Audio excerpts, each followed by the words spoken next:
श्री दुर्गा सप्तशती तीसरा अध्याय हिंदी में। सेनापतियों सहित महिषासुर का वध। महर्षि मेधा ने कहा, महिषासुर की सेना नष्ट होती देख उस सेना का सेनापति चिक्षुर क्रोध में भर देवी के साथ युद्ध करने के लिए आगे बढ़ा।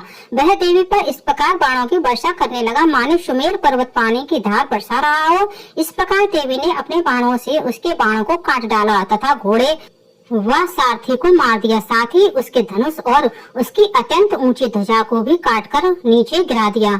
उसका धनुष कट जाने के पश्चात उसके शरीर के अंगों को भी अपने बाणों से बींध दिया। धनुष, घोड़े और सारथी के नष्ट हो जाने पर वह असुर ढाल और तलवार लेकर देवी की तरफ आया। उसने अपनी तीक्ष्ण धार वाली तलवार से देवी के सिंह के मस्तक पर प्रहार किया और बड़े वेग से देवी की बाईं भुजा पर वार किया, किंतु देवी की बाईं भुजा को छूते ही उस दैत्य की तलवार टूटकर दो टुकड़े हो गई। इससे दैत्य ने क्रोध में भरकर शूल हाथ में ले लिया और उसे भद्रकाली की ओर फेंका। देवी की ओर आता हुआ वह शूल आकाश से गिरते हुए सूर्य के समान प्रज्वलित हो उठा। उस शूल को अपनी ओर आते हुए देखकर देवी ने भी शूल छोड़ा और महाअसुर के शूल के 100 टुकड़े कर दिए और साथ ही महाअसुर के प्राण भी हर लिए।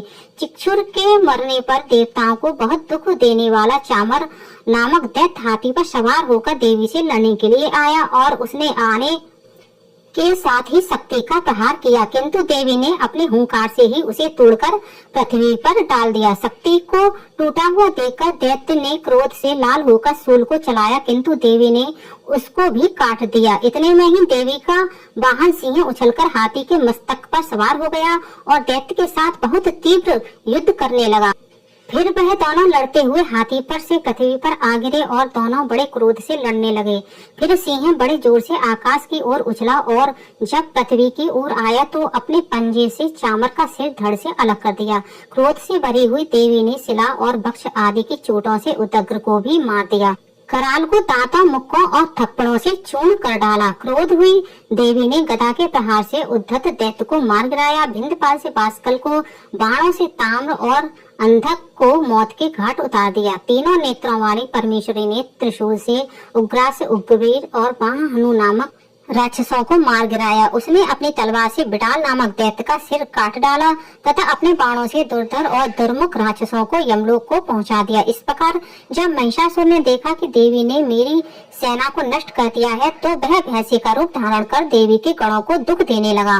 उन गणों में कितनों को उसने मुक्के के प्रहार से, कितनों को खुरों से, कितनों को पूंछ से, कितनों को सींगों से, बहुतों को दौड़ाने के बेग से, अनेकों को सिंहनाद से, कितनों को चक्कर देकर और कितनों को श्वास वायु के झोंकों से पृथ्वी पर गिरा दिया।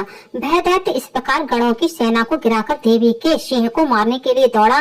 इस पर देवी को बड़ा गुस्सा आया। उधर दैत्य भी क्रोध में भरकर धरती को खुरों से खोदने लगा तथा सींगों से पर्वतों को उखाड़ उखाड़ कर धरती पर फेंकने लगा और मुख से शब्द करने लगा। महिषासुर के बेग से चक्कर देने के कारण पृथ्वी क्षुब्ध होकर फटने लगी। उसकी पूंछ से टकराकर समुद्र चारों ओर फैलने लगा।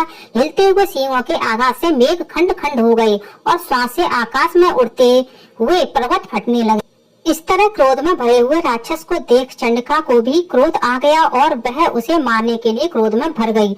देवी ने पास फेंककर दैत्य को बांध लिया और उसने बंध जाने पर दैत्य का रूप त्याग दिया और सिंह के रूप में आ गया। और ज्यों ही देवी उसका सिर काटने के लिए तैयार हुई कि उसने पुरुष का रूप बना लिया जो कि हाथ में तलवार लिए हुए था। देवी ने तुरंत ही अपने बाणों के साथ उस पुरुष को उसकी तलवार ढाल सहित बींध डाला। इसके पश्चात वह हाथी के रूप में दिखाई देने लगा और अपनी लंबी सूंड से देवी के सिंह को खींचने लगा और गरजने लगा।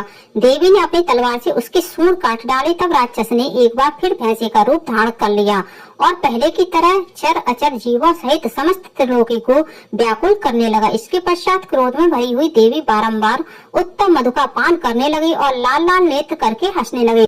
उधर बलवीर तथा मद से क्रुद्ध हुआ दैत्य भी गरजने लगा। अपने सींगों से देवी पर पर्वतों को फेंकने लगा। देवी अपने बाणों से उसके फेंके हुए पर्वतों को चूर्ण करती हुई बोली, ओ मूढ़, जब तक मैं मधुपान कर रही हूँ तब तक तू गरज ले और इसके पश्चात मेरे हाथों तेरी मृत्यु हो जाने पर देवता भी गरजेंगे।